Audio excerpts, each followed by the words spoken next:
दोस्तों, आप सभी का स्वागत है आपके अपने ही चैनल सुविचार विद रीना में।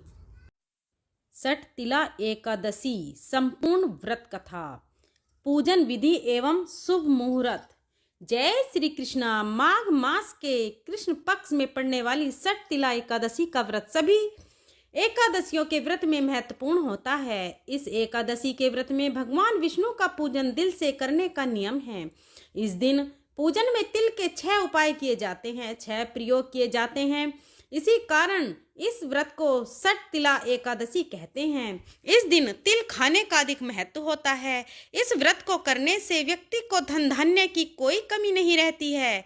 वैदिक पंचांग के मुताबिक षठ तिला एकादशी की तिथि 24 जनवरी 2025 को शाम 7:25 पर होगी और इस तिथि का समापन 25 जनवरी को रात 8:31 पर होगा। ऐसे में 25 जनवरी 2025 को षठ तिला एकादशी का व्रत रखा जाएगा। षठ तिला एकादशी का पारण 26 जनवरी को सुबह 7:12 से लेकर 9:21 तक होगा।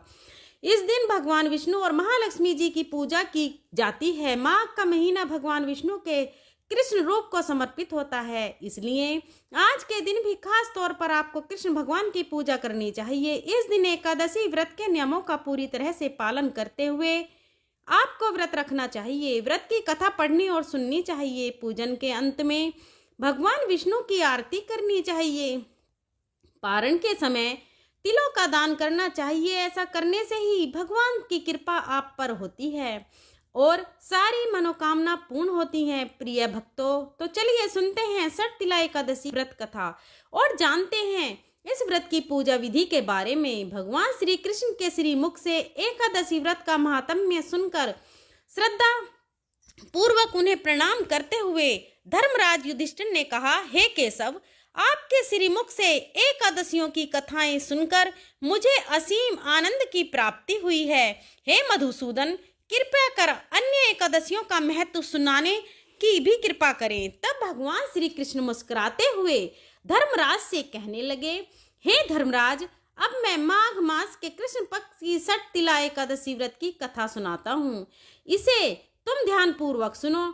एक बार दालभ्य ऋषि ने पुलस्त्य ऋषि से पूछा, हे ऋषि श्रेष्ठ, मनुष्य मृत्युलोक में ब्रह्मा हत्या आदि महापाप करते हैं और दूसरों के धन की चोरी और दूसरों की उन्नति देखकर ईर्ष्या रखते हैं।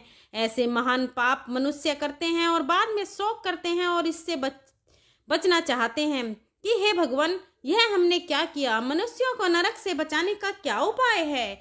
कोई ऐसा उपाय बताने की कृपा करें जिससे कलयुग में ऐसे मनुष्यों को घोर नरक से बचाया जा सके, अर्थात उन्हें नरक की प्राप्ति ना हो। ऐसा कौन सा दान पुण्य है जिसके प्रभाव से नरक की यातना से बचा जा सकता है? हे मुनिवर, कृपा कर इन सभी प्रश्नों का हल आप कृपा पूर्वक बताएं। तब दालभ्य ऋषि की बात सुनकर पुलस्त्य ऋषि कहने लगे कि हे मुनिश्रेष्ठ, आपने मुझसे अत्यंत उत्तम प्रश्न पूछा है। इससे संसार के मनुष्यों का भला होगा। जिस रहस्य को देवराज इंद्र आदि देवता भी नहीं जानते, वही रहस्य अब मैं आपको अवश्य ही बताऊंगा। गोबर, कपास और तिल मिलाकर उपले बनाने चाहिए और उन उपलों से 108 बार आहुति देनी चाहिए। जिस दिन मूल नक्षत्र और एकादशी तिथि हो, तब अच्छे पुण्य देने वाले नियमों को ग्रहण करना चाहिए। माघ मास में मनुष्य को इंद्रियों को वश में करके अपने आप को शुद्ध करना चाहिए और काम, क्रोध, मोह, लोभ, अहंकार आदि का त्याग करना चाहिए। स्नान आदि नित्य कर्मों से निवृत्त होकर देवों के देव भगवान श्री हरि का पूजन और भजन कीर्तन करना चाहिए। एकादशी के दिन अपने सामर्थ्य के अनुसार फलाहार या निर्जल रहकर उपवास रखें। रात को जागरण और हवन करें। अगले दिन यानी कि द्वादशी तिथि को धूप दीप नित्य तुलसी दल से भगवान श्री हरि की पूजा अर्चना करें और उन्हें फलों का या तुलसी दल पंचामृत का भोग लगाएं।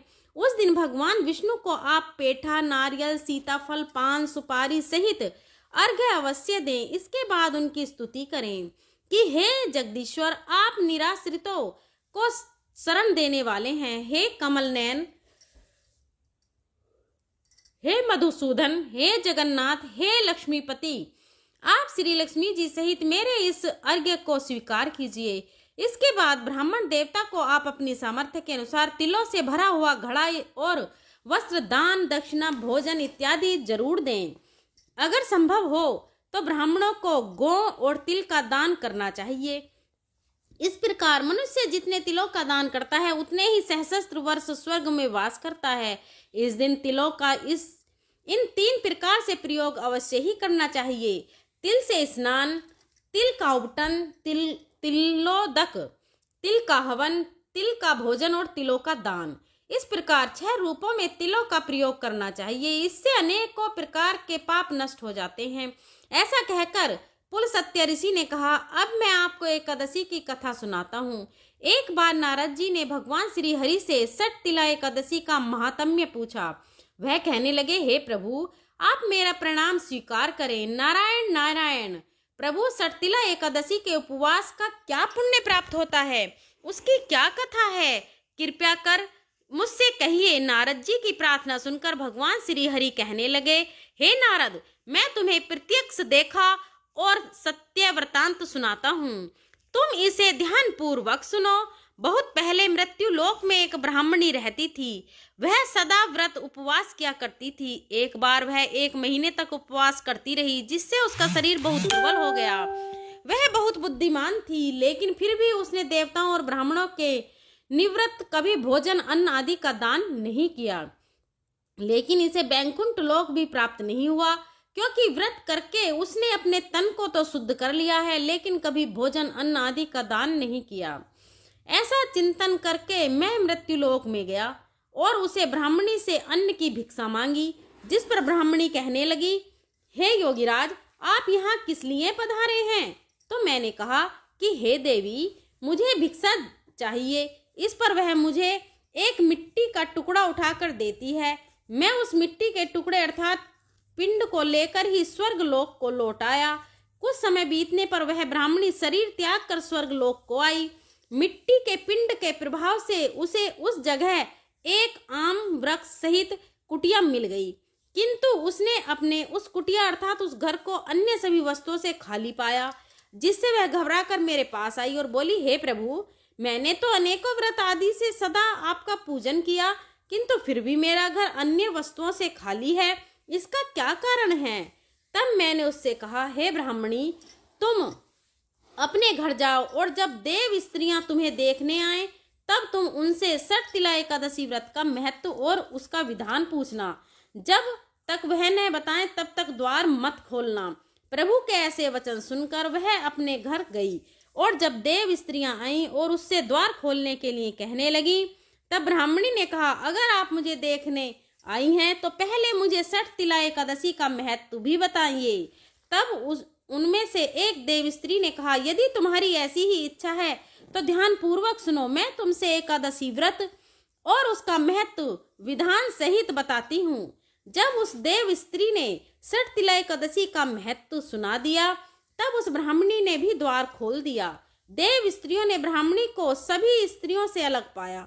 उस ब्राह्मणी ने देव स्त्रियों के कही अनुसार ही किया तथा वे धर्मराज, मनुष्य को अज्ञान को त्याग कर षट तिला एकादशी का उपवास अवश्य ही करना चाहिए। इस एकादशी व्रत को करने वाले को जन्म जन्म के निरोगीता प्राप्त होती है। इस उपवास से मनुष्य के सभी पाप नष्ट हो जाते हैं। इस दिन व्रत रखने से जहाँ शारीरिक पवित्रता और निरोगीता प्राप्त होती है, वहीं अन्न, तिल आदि का दान करने से धन धान्य में बढ़ोतरी होती है। इससे यह भी सिद्ध होता है कि मनुष्य अपने जीवन में जो और जिस वस्तु का दान करता है, शरीर त्यागने के बाद उसे फल भी वैसा ही प्राप्त होता है। इसलिए धार्मिक कार्यों के साथ साथ हमें दान पुण्य जैसे कर्म अवश्य ही करने चाहिए। शास्त्रों में वर्णन है कि बिना दान पुण्य किए कोई भी धार्मिक कार्य, कोई भी उपवास संपन्न नहीं होता। इसलिए सभी को अपने सामर्थ्य के अनुसार कुछ न कुछ दान अवश्य ही करना चाहिए। एकादशी के दिन अन्न का पूरी तरह से त्याग किया जाता है। यदि एकादशी व्रत की कथा अब जानते हैं। पूजा विधि के बारे में, सच्चे मन से की गई पूजा यदि वस्तुओं के और प्रिय भोगों के अभाव में भी की गई हो तो भगवान उसे भी स्वीकार करते हैं। इसलिए सभी को केवल अपने सामर्थ्य के अनुसार प्रसन्न मन से ही कोई उपवास रखना चाहिए। एकादशी का जो व्रत है उसके नियमों का पालन पूरे 3 दिन तक किया जाता है, 10वीं तिथि से लेकर 12वीं तिथि तक।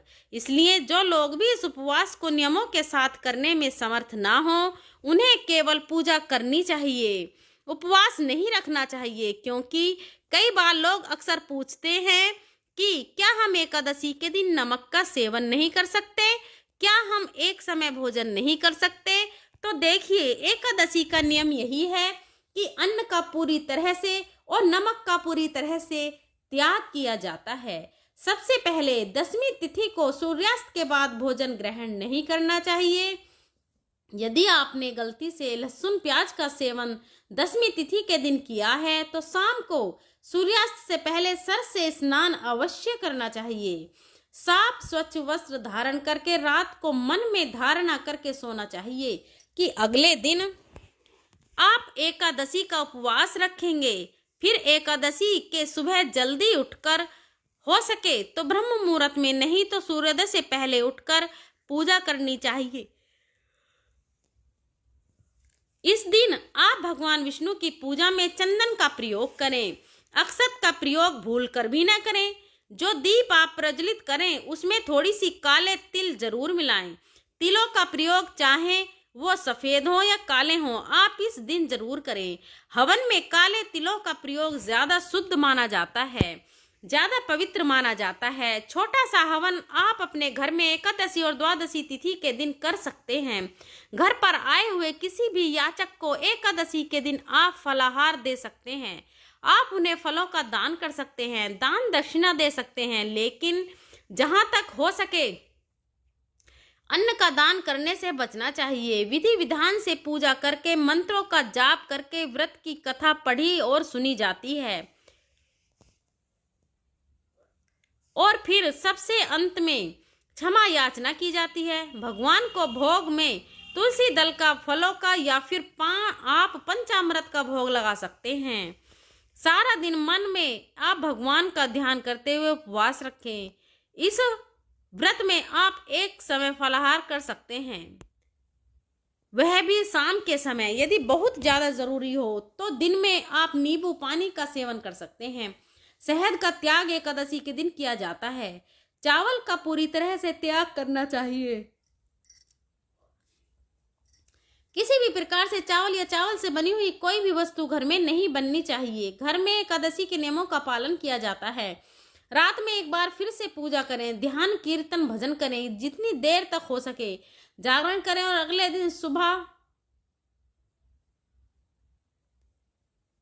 दिन सुबह जल्दी उठकर स्नान करके केवल शुभ मुहूर्त में ही आपको व्रत का पारण करना चाहिए। कई बार लोग दोपहर के समय व्रत का पारण करते हैं जब मुहूर्त बीत जाता है या 12वीं तिथि समाप्त हो गई हो, तब व्रत का पारण करते हैं, व्रत खोलते हैं, जो कि नहीं करना चाहिए, जिससे व्रत खंडित ही माना जाएगा। आपने अधूरा व्रत किया है ऐसा कहा जाता है, इसलिए आपको शुभ मुहूर्त में ही व्रत खोलना चाहिए। षटतिला एकादशी पर ग्रहों का संयोग। षटतिला एकादशी पर चंद्रमा जल तत्व की राशि वृश्चिक में होगा। चंद्र और मंगल का संबंध भी बना रहेगा।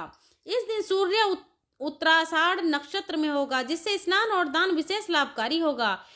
इस बार के स्नान से शनि की समस्याएं कम होंगी, साथ ही कुंडली के दुर्योग भी होंगे। तो दोस्तों, आपने आज के इस वीडियो से क्या सीखा और दोस्तों आपको ये कथा और जानकारी कैसी लगी, कृपया कमेंट करके जरूर बताएं। वीडियो पसंद आया हो तो लाइक करें और अपने दोस्तों के साथ शेयर करें। कमेंट बॉक्स में जय श्री कृष्णा लिखना न भूलें। ऐसी और भी सारी कहानियों को सुनने के लिए चैनल को सब्सक्राइब करें। धन्यवाद।